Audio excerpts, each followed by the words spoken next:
We all know that in order to make progress toward your fitness goals, you have to work hard. But did you know it's just as important to deload? In this video, I'll explain exactly what a deload week is, why you need to deload periodically, when to deload, and how to do it.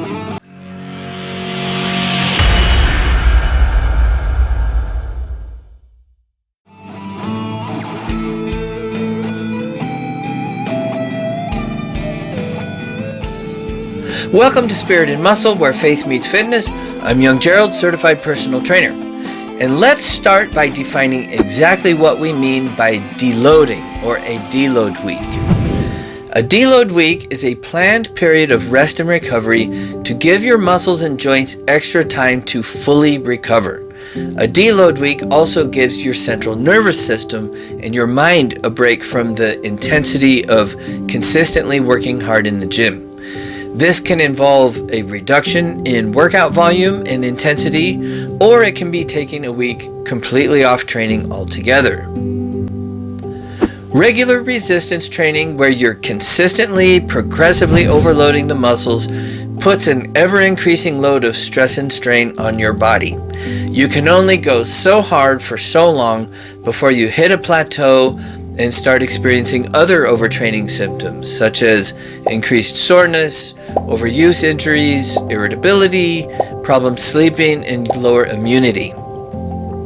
A strategically timed deload will help prevent overtraining. Consistent hard training doesn't only stress your body, accumulated mental and emotional fatigue can be just as draining. A deload will help you mentally recharge as well. Life's all about finding balance. Deload week gives you a chance to focus on things outside of fitness, preventing mental burnout and refresh your motivation. Deload week also gives your endocrine system a break and restores hormone levels. Your cortisol levels tend to rise with increasing workout intensity and volume. So a reduction in cortisol via deloading can help restore your cortisol to testosterone or estrogen levels. Also, insulin rises along with cortisol, which can lead to insulin resistance and adrenal fatigue, and an increase in stored body fat. Deloading can help restore insulin sensitivity and reduce adrenal fatigue. Most serious gym goers report that they come back from deload week feeling well rested, stronger, and more focused, ready and primed physically and mentally for their next phase of training. There are different schools of thought when it comes to when to deload or how often to deload. John Meadows tends to go by intuition, saying he's reluctant to interrupt somebody if they're in a groove and making progress.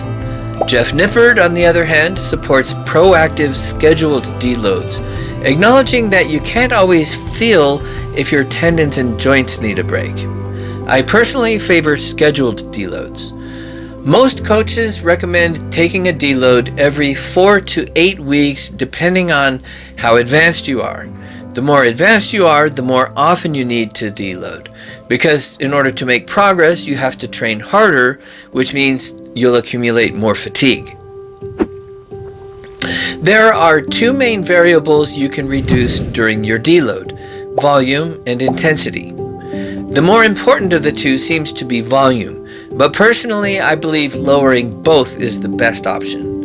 Again, there are different schools of thought when it comes to how much to lower each of these variables. On the lowest end of the spectrum is taking the week completely off resistance training altogether. This was popular during the golden age of bodybuilding, and certainly accomplishes the objective of providing time for rest and recovery. However, it's now generally recognized that active recovery is better than inactive recovery. So if you do opt to take a full week off of all resistance training, it would be wise to do some light cardio or other light physical activities. On the opposite end of the spectrum, some coaches recommend you still train relatively hard during your deload week, just don't take sets to failure and maybe do one less set of each exercise.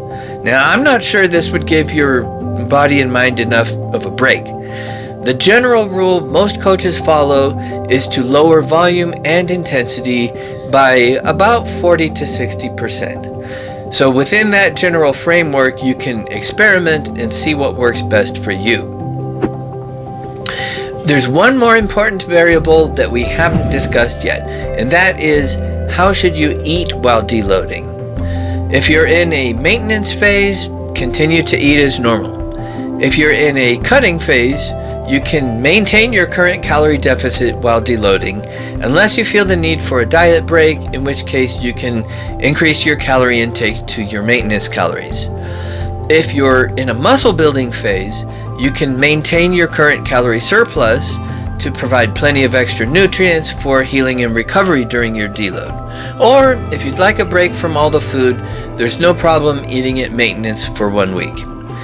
Now, if you could use a little guidance with nutrition tracking, be sure to pick up my free calorie tracking resources at spiritandmuscle.com/calories. The link is in the description as well. Now remember, this is a week to focus on things outside of the gym and the kitchen to give your body and your mind a rest. What does the Bible say about it? The spiritual parallel to deloading is found in Matthew 11, verses 28 through 30, where Jesus says, "Come to me, all you who are weary and burdened, and I will give you rest. Take my yoke upon you and learn from me, for I am gentle and humble in heart, and you will find rest for your souls. For my yoke is easy and my burden is light." I encourage you to deload spiritually during your deload week as well. Maybe plan some extra extended times of prayer and communion with the Lord. You'll come back spiritually refreshed as well as physically and mentally. To learn more about overtraining and how to prevent it, click right here, or click here for my top 10 tips on muscle building.